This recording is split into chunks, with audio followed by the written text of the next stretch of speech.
Hello, all. This is Dr. Dheeraj Masapu, and in this video, I'm going to tell you whether to be, a rich doctor or a happy doctor. I'll try to dissect and explain you. So let me define what actually rich means. So rich is in terms of the absolute money terms. So paying your home loan or your car loan or whatever credit card bills, buying some items which you really, uh, you know, uh, want to buy will come under, absolute terms of money. So a rich doctor would be able to do all these things very easily. Okay, and happy doctor or wealthy doctor is a different subject basically. I want to introduce you to that subject. So, being wealthy is not about having loads and loads of money, but being wealthy is more about having freedom to actually say no to few things. For example, if you have enough money and if you feel you're wealthy, you can say no to some kind of extra night duties that you might have to do or extra cases that you really don't want to do in odd hours or you choose to stay in a place which is a little bit more relaxed for your lifestyle and spend more time with the kids.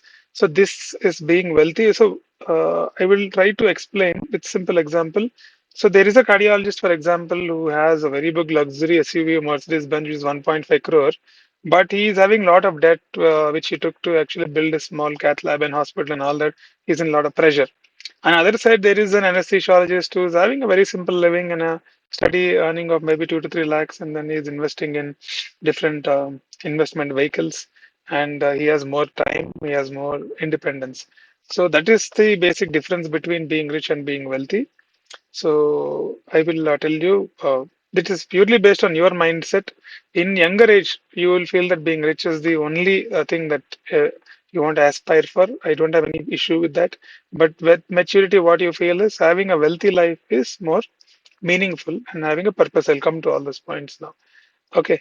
So money is not a scorecard basically. So many people think that money is a scorecard. So they try to compare. For example, that surgeon is getting paid like that. This physician, the OPT charges are like that. Or he is earning 5 lakhs in a month. He is earning 10 lakhs in a month. This is a kind of a scorecard that many people actually try doing. That is not a very healthy mindset. So you need to compare with yourself, and over a period of time you will grow. I have not seen any doctor who is actually struggling, you know, and you should target more of being wealthy and not having any FOMO. That is fear of missing out. Okay, that is a skill that you need to build. Don't have any kind of FOMO. Don't think that, if I don't do this, I might not get that. If I don't do this, I might lag behind that particular person. You don't have to compete with him. Okay, so by doing that, you lose your peace, you lose your wealth, you might become rich, but you lose your wealth and peace, which are very important in long run. And then the next important thing I would like to talk about is the power of compounding, which I talk in many videos. That is rule of 72. So if you're making interest rate of 7.2% in a year, in 10 years, money will double. If you're making 14%, then your money will double in 5 years. That is rule of 72. But what I'm trying to tell is you earn decent amount of money and put in all the index funds where low cost index funds or basic expense ratio would be low in some of the index funds. If you put that, you don't require major intelligence, just put SIP for a period of time, it will grow. So that is the best way. And main example for this is Warren Buffett, who made 99% of his wealth after 60 years of his age. That is the main example that you need to know.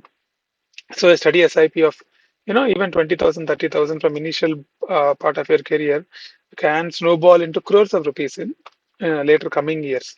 So that is the thing. So then what, Dr. Dheeraj, then all these days you told the money is the main thing, and now you're telling wealth is the main thing. So I never told money is the main thing. I always told that if you earn a good amount of money, you can invest properly. But with maturity, what I'm understanding is purpose is the most important thing. For example, for me, the purpose is the neuro patients whom I give anesthesia should wake up safer, they should go home safer and more comfortable.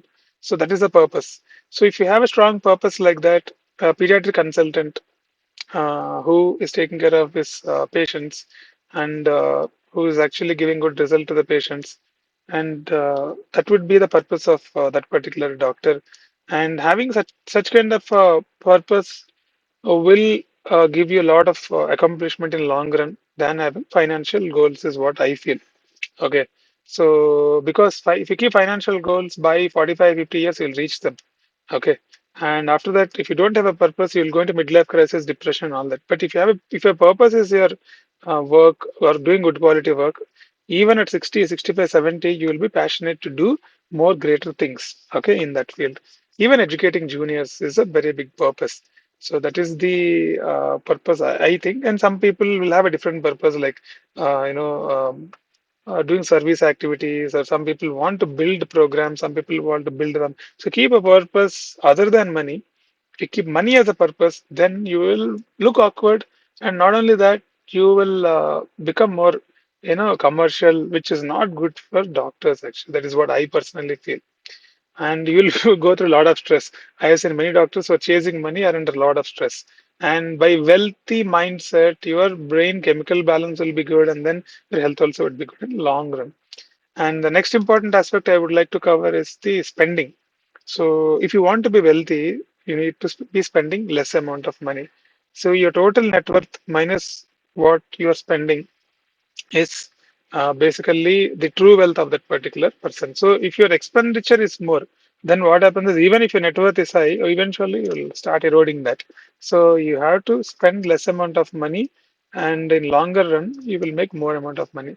So just because you're splurging money on some Rolex watch doesn't mean you're happy.